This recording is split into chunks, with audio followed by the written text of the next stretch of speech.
We're gonna go through your EP track, like track by track. But first, I just wanted to kind of go back to the Harvard thing, because I think that's such an interesting part of your story. Thank you. You were the first person in your family to go to college. Like, why was it important to go to Harvard as a part of your journey, your story? Yes, I think I just like to set really big goals for myself. That's a good thing. I don't know. Harvard sort of happened as a joke. One day I was a freshman in high school and I really liked my English class. I was like reading Jane Austen for the first time. And Jane Austen's like my favorite. Everyone knows, if you follow me, you know I'm always posting about Jane Austen. But I just kind of said to my parents one day, like, I want to go to college and I love my English class. I'm such a nerd. Like, I think I should go to Harvard because that's where all the nerds go. And they sort of laughed. And then I just kind of did some research. I had to Google what a college application even was. Wow. And I was like, if I really work at this, if I really pay attention to my grades, maybe I can do this. And so, yeah, it just kind of quickly became this goal, and I didn't get in the first time I applied. I had to apply again. So I would say, yeah, if you have a goal, don't give up and try again. Yeah. You know? It's so great. It is cool because you literally, it's not a story you hear very often from artists, and I love that you're like, yeah, Harvard, not just University of Michigan, or you're like, no, I'm gonna go big. Yeah. Go big or go home. Yeah. You kind of said it. You're like, I'm a nerd, but you've talked about how you're like a poem, Yeah. a nerd about poems and a nerd about philosophy and stuff. Yeah. And your last EP, you definitely were inspired by a lot of your favorite philosophers. I want to know with this new EP, Can I Be Real? Is there a specific song or anything you can kind of tell us that's sort of inspired by literature at all? Yeah, so a lot of my songs I think come from just me reading about philosophy. There's a lot of talk on the EP about beauty, and so I was reading a lot of aesthetic philosophy, and but even Can I Be Real, the title came from that experience that I was having kind of coming off the road, but I was also reading my favorite philosopher, one of my favorite philosophers. His name is Soren Kierkegaard, and he has all of this work on authenticity. And one of the things that he said in one of his writings was, the most common form of despair is not being who you really are.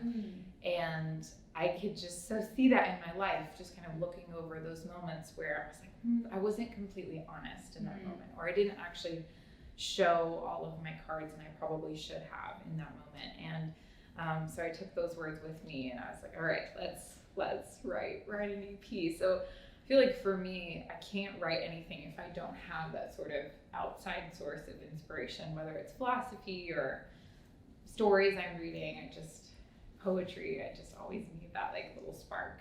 I love that. How is your the writing process for you? How do you have, is your notes page in your phone just completely full? What is that songwriting process like for you?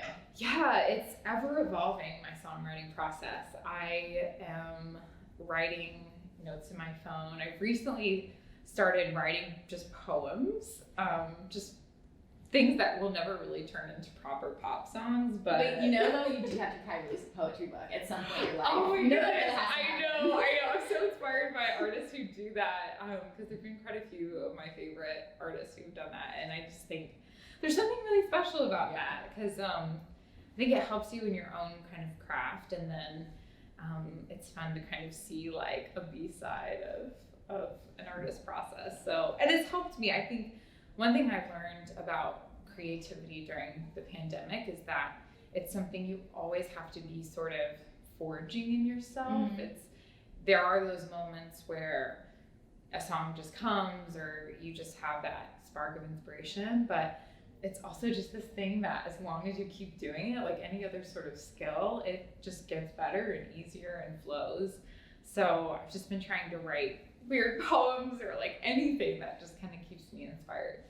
For this EP, do you feel like a lot of it was new stuff that inspired you, or were there some things that maybe it was a poem you wrote 3 years ago and now it's a song? I always love hearing those stories. I think it's always so interesting. Yeah, so actually the first single I released this year, Tell Me I'm Pretty, was a song that I wrote a lyric for back in 2016 while I was at college. There was this scandal happening with the Harvard men's soccer team. I don't know if you heard about it, but they had this group chat that rated women on campus, like giving them numerical scores for their physical charge. So sad. And some of my friends were these women, and I wrote down, as I was like seeing this and experiencing it, the lyric that ended up in the song, maybe I'm worth more than some numbers or a score. So yeah, I think sometimes it can feel like, oh, I'm writing down all these lyrics and nothing's really happening, but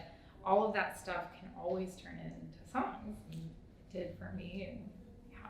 Oh, you seem like an artist you have a pretty clear vision of what you want in regards to like your music videos, just sort of your aesthetic.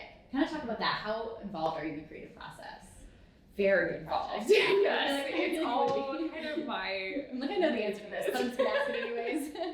Yes, I mean, I definitely love collaboration. I think that's actually one of the most important things to me as an artist, is like who I'm writing songs with, and also who I'm creating videos with. And for this project, I got to work with Lauren Dunn, who's a director I've been a big fan of for a while, and I kind of told her my idea for Tell Me I'm Pretty for the music video, and I was like, I want it to feel like a period piece, like a Jane Austen drama. And she was like, okay, great. I was like, I want there to be this portraiture moment.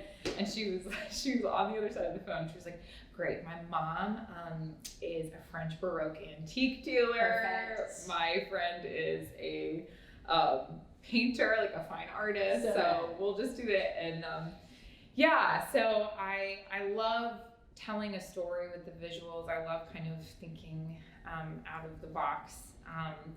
And I think there's some like condition where you find like meaning in everything, and I think I have that condition, because for me, like every part of kind of every music video I've ever made has like real meaning for me. You and Taylor Swift have a lot to talk about. Oh my goodness, my queen, really, my guide, my inspiration, my beacon. That's a great thing though too, because I think what I love about Taylor, and a lot of her fans do, it's the Easter egg thing. Do you have Easter eggs hidden? I do. I actually do, and it's really subtle, and I don't think anyone has gotten the Easter egg in Tell Me I'm Pretty yet. You hear that? Come on. Should we? Okay, it's like in the bedroom scene. I'm in a corset. Do you want to tell? Do you want to? I'll spill on this interview. Spill.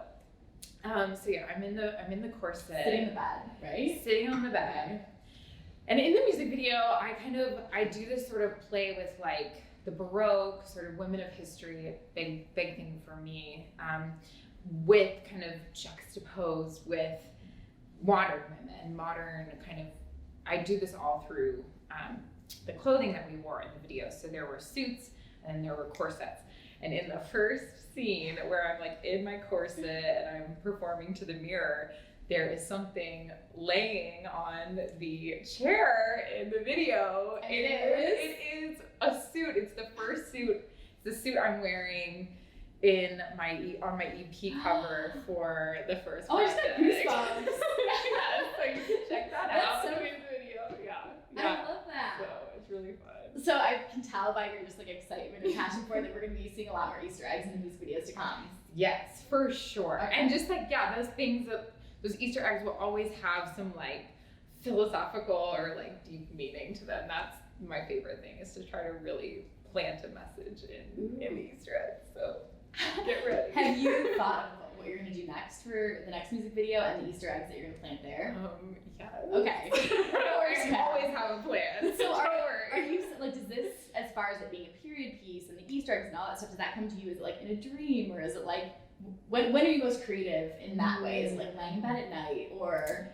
Yeah, I think it's just sort of taking note. It's being very present and intentional with the things that sort of light me up and get me excited. So I was like, what do I want the visual world of this EP, and specifically with Tell Me I'm Pretty, I was like, what does this song, where am I in this song? And I just thought about the women in history that I studied. Like I studied for my thesis in philosophy, women in the 1600s England. And I've always been inspired by those women because they lived in a time that was much more restrictive in terms of like women's rights or women's ability to engage in the world than we do now.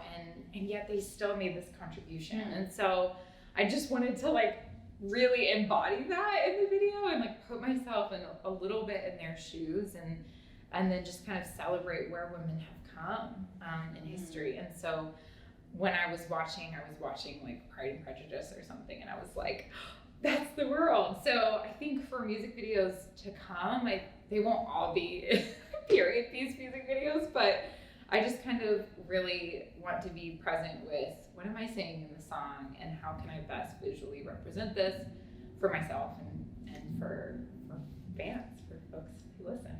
I love that. And how powerful is it? Because like, you know, you're sitting here talking about just like women and how far we've come, but how far we still have yet to go. And as an artist, like I just see how passionate you are about it. Like how cool is that you get to speak on that and make a difference in that way? That's gotta be so cool. Thank you. Well, I feel really grateful to